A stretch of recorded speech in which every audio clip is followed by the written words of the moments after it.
సరే గవర్నమెంట్ మంది కదా, సపోర్టెడ్ గవర్నమెంట్ కదా, ఇప్పుడే ఎందుకు గొడవ చేయాలి, ధర్నాలు కిందాలు ఏం వద్దులే అని చెప్పి మేము సైలెంట్గా ఉంటే ఆసుపత్రుల్లో చిన్న చిన్న కారణాలతోటి ఉద్యోగస్తులందరినీ తీసేస్తూ ఉన్నారు. ఆ ఉద్యోగాలు 30,000కి 40,000కి 50,000కి బేదం పెట్టి అమ్ముకుంటున్నారు.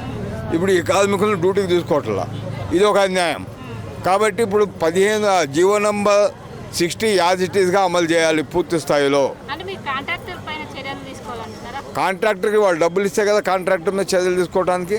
కాంట్రాక్టర్కి కూడా సరైనటువంటి డబ్బులు ఇవ్వట్లేదు వాళ్ళు. ఇప్పుడు దీంట్లో టెక్నిక్స్ చాలా ఉంది. 100 బెడ్లకి 45 మందిని పెట్టాలని చెప్పారు. బెడ్కి 7,500 ఇస్తున్నారు. 7,500 ఇస్తే 16,666 రూపాయలు ఒక్కొక్క కార్మికుడికి లెక్కకు వస్తూ ఉన్నాయి. దాంట్లో 15,600 జీతం ఇస్తే పిఎఫ్కి ఎంత కట్టాలి, 1,800 కట్టాలి, ఈఎస్ఐ ఒక 486 రూపాయలు కట్టాలి. మరి అవన్నీ లెక్కలు వేసుకుంటే ఈ డబ్బులు సరిపోవు.